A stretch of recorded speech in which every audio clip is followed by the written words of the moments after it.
伝説のニュータイプは伊達じゃない。アムロレイ機体集。アムロレイは機動戦士ガンダムの主人公としてガンダムに登場し、一年戦争では伝説的な戦果を上げ、ガンダム神話を残しました。そしてその後の作品でも様々な形で登場し、シャアとの戦いの先にアクシズショックで奇跡を見せました。機動戦士ガンダム逆襲のシャアで姿を消すことになりましたが、その人気の高さから現在でも様々な作品で登場し続けており、次々と新たな設定が書き起こされて数多くの機体に登場しています。今回はそんなアムロレイの登場機体について設定のみの専用機も含めて可能な範囲で調べてみましたので、そちらを見ていきたいと思います。なお、本動画は前回の動画のコメントを含め再調査したバージョン 1.5 版となります。コメントしてくださった皆様、いつも本当にありがとうございます。それでは始めましょう。まずは最も有名な RX78 の2ガンダムです。機動戦士ガンダムに登場し、一年戦争で英雄的な活躍を見せました。ザクのマシンガンをものともしない強固な装甲を持ち、武装面では非常に高い火力のビームライフルを装備しており、高い性能を誇る機体です。アムロのパイロット能力も相まって一年戦争を勝利に導いた伝説になりました。機動戦士ガンダムに関係するモビルスーツでは、コックピット脱出装置としての役割を持つコアファイター単体で戦闘機としても戦いを繰り広げています。さらに支援メカ G ファイターと合体することでガンダムモビルアーマーモード G ブル G アーマー G スカイとしても戦っています。さらにガンキャノンやガンタンクにも一時的に登場して戦う姿が描かれており、特にガンキャノンはザク2を圧倒する戦いぶりを見せつけるのが印象的となっています。他にバギーの運転をしています。第30話では並走する車に飛び移る、猛スピードで走る車から飛び降りるスタントマン顔負けのセンスを見せていました。またアニメ版とは大きくストーリーが異なる小説版機動戦士ガンダムでは G3 ガンダムに登場しました。この機体は小惑星要塞ルナ2に配備されていたガンダムの3号機です。見た目は RX78 の2とカラーリングしか異なっていませんが、アニメ後半で機体駆動速度を上げるために施されたマグネットコーティングが施されています。またパラレルワールドとして描かれている機動戦士ガンダムジオリジンではジムにも登場しており、反応速度の鈍さに文句を言いながらもまさかのシャア専用ズゴックと戦いを繰り広げています。一年戦争終結後はグリプス戦役でも様々な機体に登場することになります。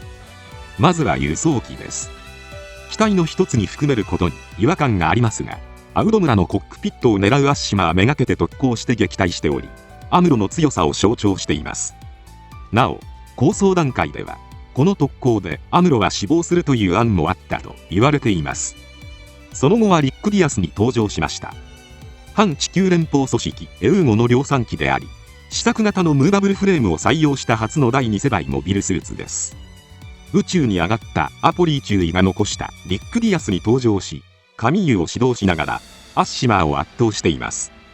その後はリック・ディアスをカラバの技術で回収した機体ディジェに登場しました。キリマンジャロ攻撃作戦やダカールでの戦いなどで活躍しています。この時代は小説版や外伝作品でも多数の機体に登場しています。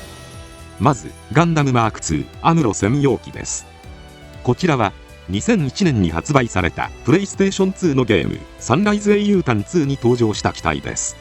なお本シリーズではオリジナルメカガーディアルにも登場します。漫画機動戦士ゼータガンダムリファインでは多数の機体に登場します。まず G ラインスタンダードアーマーです。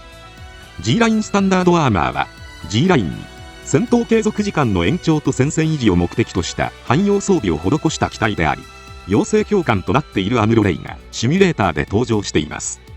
またクワトロと共に地球連邦から逃亡する際にはジムトレーナーに登場しています。この機体はモビルスーツパイロットの訓練用に連邦軍が開発した機体です。その後はゼロ式2型に登場します。かつてテムレイの助手としてガンダムの開発に関わっていたエドバルド・レイブンが開発した機体であり、アムロはゼロ式にガンダムを感じると高く評価しています。次にゼータプラス A1 型試作機アムロレイ専用機です。この機体はモデルグラフィックスに登場し、データ収集を行うためにアムロが稼働試験を行ったとされる機体です。アムロはその後ゼータガンダム3号機に登場したとも言われています。この機体はガンダム新体験0087グリーンダイバーズに登場した機体であり、さらにイボルグ9ではゼータガンダム3号機 A 型ホワイトゼータとして登場しています。ただしゼータガンダム3号機は宇宙世紀の生死に登場しない幻の機体という位置づけだからか、パイロットの声優を古谷徹氏が担当しているものの、ゼータガンダム3号機のパイロットは基本的にカラバ一般兵とされており、ホワイトゼータのパイロットはホワイトユニコーンとされていて、明確にアムロとは公言されないことが多くなっています。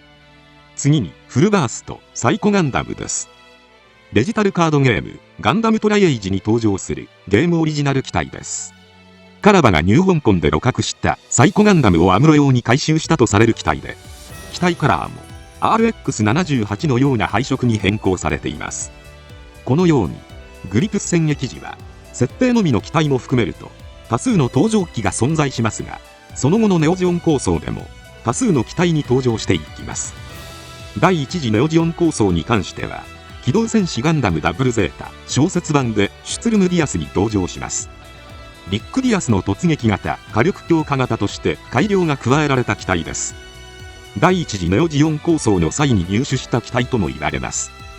本来はクワトロ専用機として開発が進められた機体ですが、アムロが登場してプル2のサイコガンダムマーク2戦に参加しています。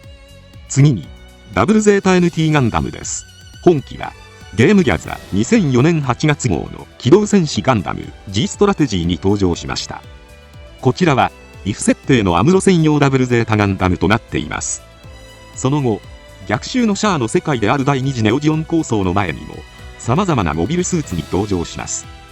機動戦士ムーンガンダムではリック・ディジェとリック・ディジェ界に登場しました。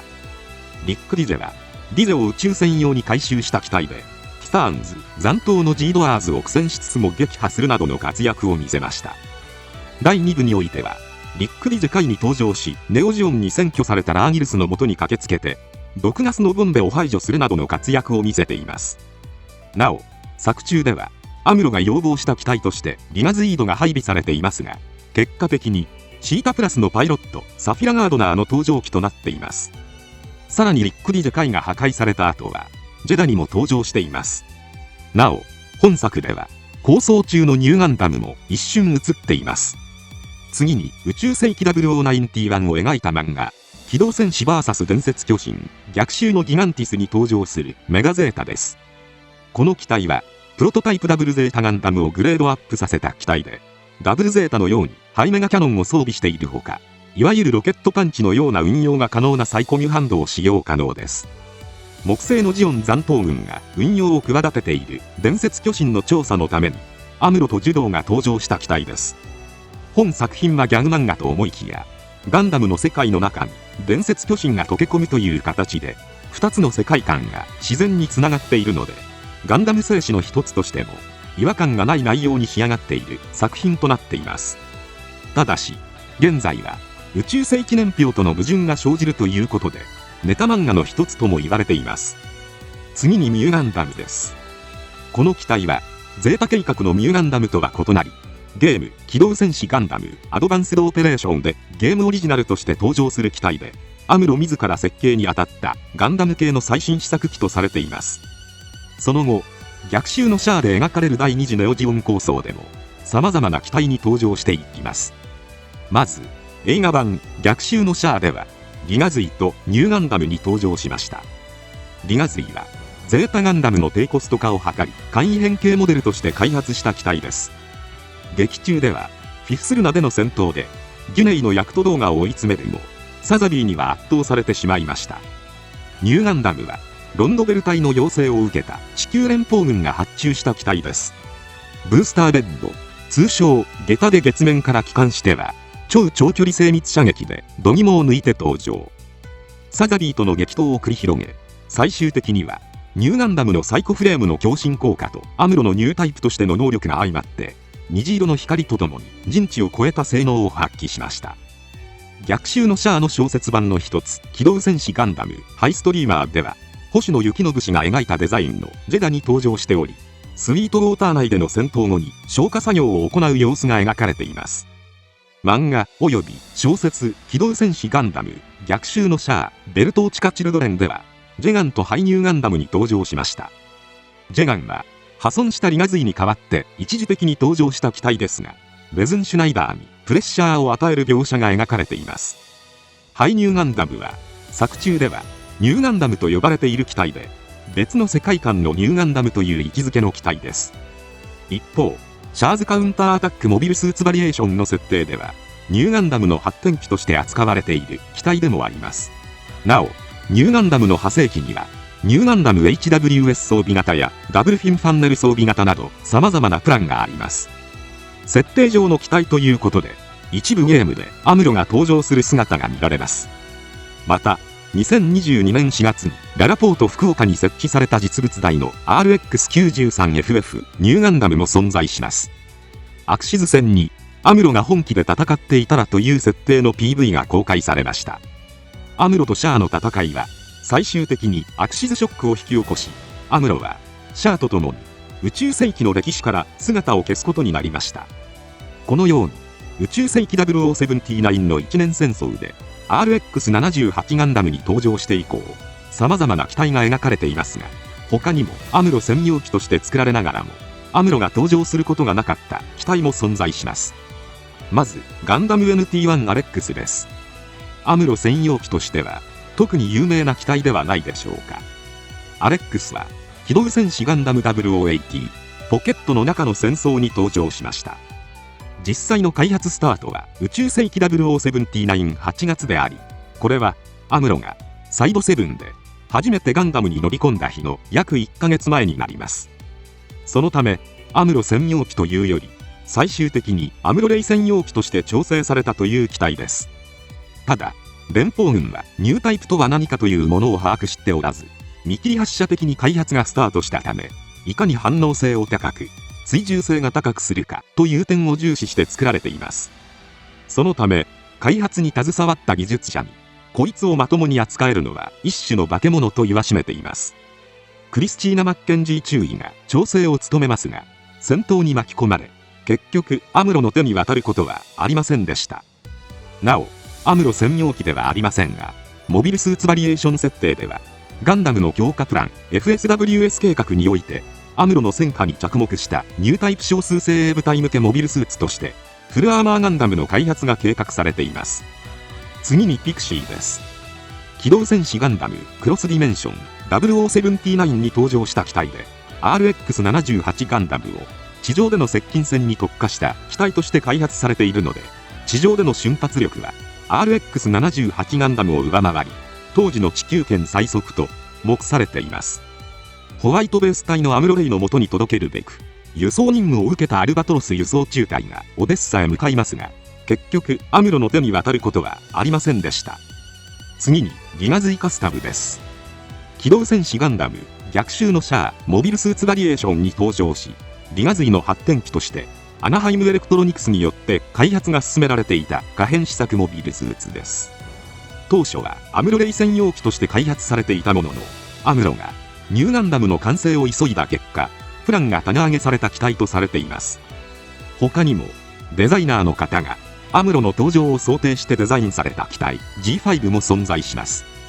これはガンダムセンチネルに登場するガンダムマーク5とほとんど同じ外観をしていますが、アムロ専用機を想定してティターンズの壊滅で放置されていたところを体に拾われた機体という設定で描かれています。さらに機動戦士クロスボーンガンダムではアムロの人工知能を組み込んだ天草が登場しているほか、ガンダムビルドファイターズバトローグではリバーシブルガンダムを途中からリボンズに代わって AI アムロが操縦する様子が描かれています。このようにアムロ登場機は静止上はこれ以上組み込むのが難しそうにも見えますが、設定上の機体とすれば無数に扱えるので、これからも増えていくのではないでしょうか。余談ですが、ガンダム作品と少し離れたスーパーファミコン用 RPG ガイアセイバーではネオジオンに洗脳されたアムロが登場するガンダムキラーも存在します。クロスオーバー作品ではガンダム以外も無数に載っていて、基本的にプレイヤーを安心させる強さを見せてくれるようになっています。今回はこれで以上となります。チャンネル登録されるかはお任せいたしますので、もしよければもう一本動画を見ていただければとても嬉しいです。最後までご視聴いただきありがとうございました。